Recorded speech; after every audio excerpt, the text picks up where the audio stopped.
नमस्ते दोस्तों। आज मैं आपसे बात करने जा रही हूँ एक ऐसे विषय के बारे में जो सच में ही चिंतनीय है। दोस्तों, आज मैं बात करने जा रही हूँ आपसे एक 9 वर्ष की आयु की लड़की जिसने कल रात को सुसाइड कर लिया। एक छोटी सी बच्ची, नन्ही सी, सिर्फ 9 साल की उम्र में ही उसने कहाँ से सीखी कि सुसाइड क्या होता है, सुसाइड कैसे किया जा सकता है। 9 साल की आयु की ये लड़की का नाम था, लड़की तो नहीं कह सकते, ये एक बच्ची थी, बहुत ही छोटी बच्ची थी, नन्ही सी, बहुत सी सुंदर। वो उसका नाम था प्रतीक्षा। प्रतीक्षा तमिलनाडु के तिरुवल्लुर डिस्ट्रिक्ट के रहने वाली थी और उनके माता पिता भी थे और वो एक ही बच्ची थी। वो क्लास 4 में पढ़ती थी।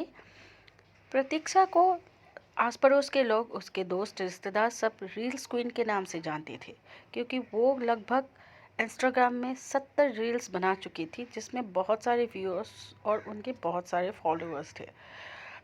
कल रात को, यानी मंगलवार के रात को करीबन 8 बजे प्रतीक्षा अपने दोस्तों के साथ बाहर आंगन में खेल रही थी, क्योंकि प्रतीक्षा के ग्रैंड पेरेंट्स के घर उनके नेक्स्ट में ही थे, तो वो आंगन में अपने दोस्तों के साथ खेल रहे थे। जब उनके मम्मी पापा घर को लौटे और प्रतीक्षा को आंगन में खेलते हुए देखा, तो उन्होंने डांट कर कहा कि घर के अंदर जाओ और पढ़ाई लिखाई में ध्यान दो, जो कि अमूमन हर माँ बाप चिंता करते हैं अपने बच्चों के लिए कि इस वक्त में, शाम के वक्त में या पढ़ने लिखने में, क्योंकि आगे पूरी ज़िंदगी पड़ी है। ये बच्ची छोटी सी है, अभी तो पैदा हुई है, सिर्फ 9 साल की है, तो उसके आगे पूरी ज़िंदगी पड़ी है, तो उसे पढ़ाई लिखाई में ध्यान देना चाहिए।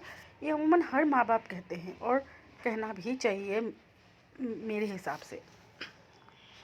प्रतीक्षा के मम्मी पापा ने उसे कहा कि ये लो घर की चाबी, घर के अंदर जाओ और पढ़ो, हम तब तक बाजार से कुछ सामान लेके आते हैं। और प्रतीक्षा के मम्मी पापा, जिनका नाम कृष्णमूर्ति और कपागम है, वो अपने बाइक में पेट्रोल डालने के लिए और घर के कुछ सामान खरीदने के लिए बाहर चले गए। करीबन 1 घंटा बाद, करीबन 9 बजे रात को, जब प्रतीक्षा के मम्मी पापा घर को वापस आए, तो कृष्णमूर्ति साहब ने आवाज़ लगाई अपनी बेटी को, ये सोचकर कि बेटी शायद घर के अंदर पढ़ रही होगी। तो उन्होंने घर के दरवाजे पे बहुत बार आवाज़ लगाई और कहा कि बेटी दरवाज़ा खोलो, लेकिन अंदर से कोई रिस्पॉन्स नहीं हो रहा था। तो इसमें उन्होंने जब आवाज़ लगाई, आस पड़ोस के लोग भी आए और उन्हें लगा कि बच्ची क्यों नहीं आवाज़ दे रही है, तो उन्होंने अफरा तफरी में उन्होंने दरवाज़ा तोड़ा, अंदर गए तो देखा वो एक तौलिए के सहारे लटकी हुई थी।